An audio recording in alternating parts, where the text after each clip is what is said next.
पेश किया गया जिसको बड़े बड़े सहाबा हल न कर सके, हत्ता के हजरत अमीर मुआविया भी हल न कर सके। वो मसला क्या है? कुछ सहाबा हजरत अमीर मुआविया की खिदमत में पहुंचे और उन्होंने कहा कि हुजूर एक नया मसला पेश आ गया, उसका जवाब कहीं मिल नहीं रहा है, कुरान में उसका जवाब मौजूद नहीं, हदीस रसूल में सराहत के साथ उसका जवाब मौजूद नहीं, सहाबा के अक़वाल में उसका जवाब मौजूद नहीं। हुजूर क्या जवाब दिया जाए? दिमाग हैरान है, कहीं से उसका जवाब मिल नहीं रहा। अमीर मुआविया ने पूछा कि वो मसला क्या है? ए लड़के बैठो। हजरत अमीर मुआविया ने पूछा कि वो मसला क्या है? तो सहाबा ने बताया कि एक आदमी मरा, वो एक बेटा छोड़ा, एक बेटी छोड़ा और एक ऐसा बच्चा छोड़ा, ना बेटा है ना बेटी है, जिसको अरबी में खुनसा कहते हैं, मुखन्नस, जिसमें मर्द और औरत दोनों की अलामतें हैं। जो बेटा है उसका हिस्सा कुरान में बयान कर दिया गया है, जो बेटी है उसका हिस्सा कुरान में बयान कर दिया है, लेकिन जो न बेटा है न बेटी है, जिसमें मर्द की अलामत औरत की अलामत दोनों अलामतें मौजूद हैं, उसको बेटे का हिस्सा दिया जाए कि बेटी का हिस्सा।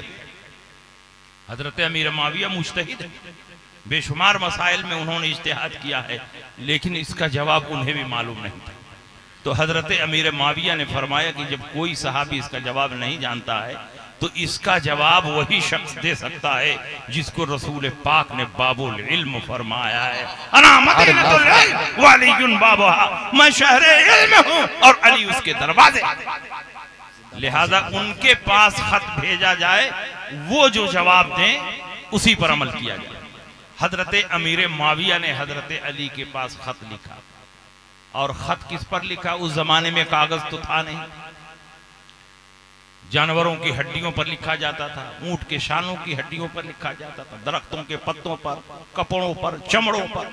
तो चमड़े के एक छोटे से टुकड़े पर, एकदम छोटे से टुकड़े पर हजरत अमीर मुआविया ने सवाल लिखा। चूंकि जंग के बाद का वाकया, करीब ही में जंग हुई थी, तो खैरियत पूछ नहीं सकते थे, अहवाल पूछ नहीं सकते थे, तो सिर्फ अपना मसला पूछा और उसमें लिखा कि फला आदमी मरा, एक बेटा छोड़ा, एक बेटी छोड़ा और एक खुनसा छोड़ा जिसमें बेटा बेटी दोनों की अलामत मौजूद है। तो उसका हिस्सा कुरान और हदीस की रोशनी में कुछ समझ में नहीं आ रहा है, आप बताएं कि उसका हिस्सा क्या होना चाहिए। जब हजरत अली की बारगाह में वो छोटा सा खत पहुंचा, और इतना छोटा खत था कि मुअर्रिखीन ने लिखा है कअन्नहु उज़्नुल फार्रा, गोया वो चूहे का कान। चूहे का कान कितना बड़ा होता है? उतने से टुकड़े पर हजरत अमीर मुआविया ने सवाल लिखकर भेजा। तो हजरत अली करमल्लाहु ताला वजहुल करीम ने उसका जवाब लिखा और उससे छोटे टुकड़े पर जवाब लिखा। हजरत अमीर मुआविया ने लिखा इरसुहु मिन मवालीहि, बस इतना ही लिखा। उसका तरका उसके पेशाब के रास्ते से जाना जाए। इरसुहु मिन मवालीहि लिख करके भेज दिया। बड़े बड़े सहाबा उसका भी जवाब ना समझ सके, लेकिन हजरत अमीर मुआविया समझ गए और उन्होंने फरमाया हजरत अली के फरमान का मकसद ये है कि उसके पेशाब के रास्ते को देखा जाए।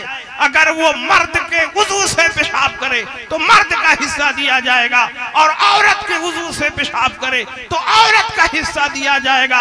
हजरत अली के इस जुमले का यही मतलब है, इरसुहु मिन मवाली है, उसका तरका उसके पेशाब के रास्ते से निकले। तो आप बताओ, अगर उन दोनों के दरमियान अदावत और दुश्मनी होती तो कोई अपने दुश्मन से मसला पूछता है और कोई अपने दुश्मन का जवाब देता है। ये सहाबा हैं, अल्लाह ने इनके दिलों को आईने की तरफ पाक और साफ पैदा फरमाया था। वक्ती तौर पर इनके दरमियान इख्तलाफ हुआ, जंगें हुई, लेकिन सहाबा को अल्लाह ने ये खुसूसियत अता फरमाई है कि सहाबा से अगर गुनाह हो जाए, लग़ज़िश हो जाए, खता हो जाए, तो जब तक ये तौबा नहीं कर लेंगे उस वक्त तक अल्लाह रब्बुल इज्जत इन पर मौत नहीं तारी करेगा। ये दुनिया से इस हाल में जाते हैं कि अपने सारे गुनाहों से ताइब हो जाए। इसलिए हमें जायज नहीं है कि हम हजरत अमीर मुआविया पर तबर्रा बखें। किसी भी सहाबी की तौहीन हमारे लिए जायज नहीं है। अहले सुन्नत का मौक़िफ़ ये है कि सारे सहाबा हमारे लिए काबिल एहतराम है, काबिल ताज़ीम है। तो हजरत अली करमल्लाहु ताला वजहुल करीम को जो खुसूसियत हासिल हुई वो इल्म की वजह से खुसूसियत हासिल हुई। हजरत अली को सहाबा के दरमियान जो मकाम और मर्तबा मिला वो हजरत अली करमल्लाहु ताला वजहुल करीम को उनके इल्म की वजह से मिला है। परवरदिगार आलम ने हजरत अली को इतना इल्म अता फरमाया, इतना इल्म अता फरमाया कि बड़े बड़े सहाबा जिन मसाइल को हल करने में आजिज आ जाते, हजरत अली करमल्लाहु ताला वजहुल करीम चुटकी बजाते उन मसाइल को हल फरमा देते थे। आप इधर देखिए, इधर हजरत यहीं आ रहे हैं, यहीं के लिए तशरीफ ला रहे हैं। आप आराम से बैठे रहिए, इंशाअल्लाह थोड़ी देर के बाद बच्चों की दस्तार होगी। हजरत लईक मियाँ साहब अपने दुआया कलिमात से नवाजेंगे और इंशाअल्लाह उसके बाद सलातो सलाम और दुआ पर बैठे रहो, बैठे रहो अपनी जगह पे बैठे रहो।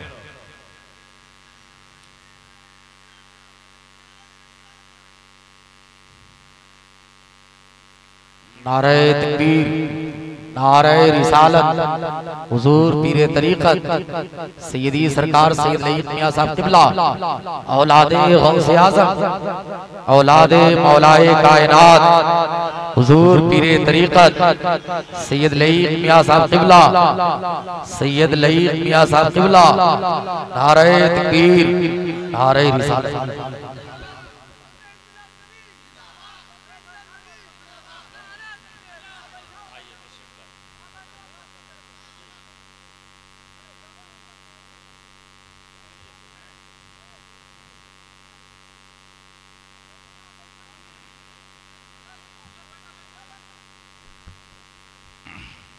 बैठ जाइए, ये बीच से हटिए, आप लोग बैठ जाइए, जिसको जहां जगह मिले बैठिए, जलसा खराब मत कीजिए, बैठिए, आराम से बैठ जाइए, आराम से बैठ जाइए। माशाअल्लाह, ये आपके जलसे की अजीम खुसूसियत है कि पीरे तरीक़त रहबर राह शरीयत हजरत सैयद लईक मियाँ साहब क़िबला संडीला शरीफ यहाँ तशरीफ फरमा। हुजूर सैयद साहब क़िबला बहुत ही सादगी के मालिक हैं, तड़क भड़क इनके अंदर नहीं है, बहुत सादगी है। ए फोटो सोटो वाले, अरे तुम लोग तो पूरा तबाह कर दिए, पूरा इंडिया तबाह है, इसी में कितने लोगों को जेल भेजवा दे रहे हैं, तुम ही लोग जेल भेजवा रहे हो और कोई नहीं भेजवा रहे। जब से ये फोटो आया है तभी से उलमा जेल में जा रहे हैं। बैठिए, आराम से बैठिए, दिल के कैमरे में उलमा की सूरत को कैद किया, वो ज्यादा दिनों तक रहे। तो सैयद साहब क़िबला इतने सीधे साधे हैं, नेक तबीयत के हैं, घोसी बराबर आते रहते हैं, कहीं भी इनको बैठा दीजिए, कुछ भी खिला दीजिए, मोटरसाइकिल पे भी लेके चले जाइए, न किसी को डांटना है, न झिड़कना है, न बोलना है। और इनकी दुआ तावीज़ में अल्लाह ने इतनी बरकत रखी है, इनके नुकूश इतने मुअस्सिर होते हैं और तावीज़ात का अमल इनका इतना मजबूत और कवी है कि दिल लगाकर जिनका काम कर देते हैं अल्लाह ताला उसको शिफा अता फरमाता है। और सैयदों की ज़बान में जो बरकत है वो तो है ही है, इनके नुकूश और तावीज़ात में भी बहुत बरकत है। तो अल्हम्दुलिल्लाह इस जलसे में हुजूर इजाज़त है, थोड़ी देर और इजाज़त करो, दिल से अच्छा अच्छा अच्छा मैं ज़्यादा देर सैयद साहब को बैठाऊंगा नहीं। तो मैं अर्ज ये कर रहा था कि अपने बच्चों को आलिम बनाओ और ये ना समझो कि इल्म की वजह से उनको क्या हासिल होगा। इल्म की वजह से जो हासिल होगा वो डीएम और कलेक्टर बनाने से हासिल नहीं होगा। बड़े बड़े उलमा जब किसी इलाके में जाते हैं तो धूम मच जाती है, लोग उनकी राह में फर्श राह बन जाते हैं और लोग उनके हाथ को चूमने के लिए एक दूसरे पर टूटते हैं। मैं आपसे पूछना चाहता हूं, क्या किसी डीएम का भी इतना एहतराम करते हुए किसी को देखे हो? किसी डॉक्टर और इंजीनियर का भी इतना एहतराम कभी आपने अपने माथे की निगाहों से देखा है? ये किसकी बरकत है? इल्म की बरकत है, नियाबत रसूल की बरकत है, ये वारिस अंबिया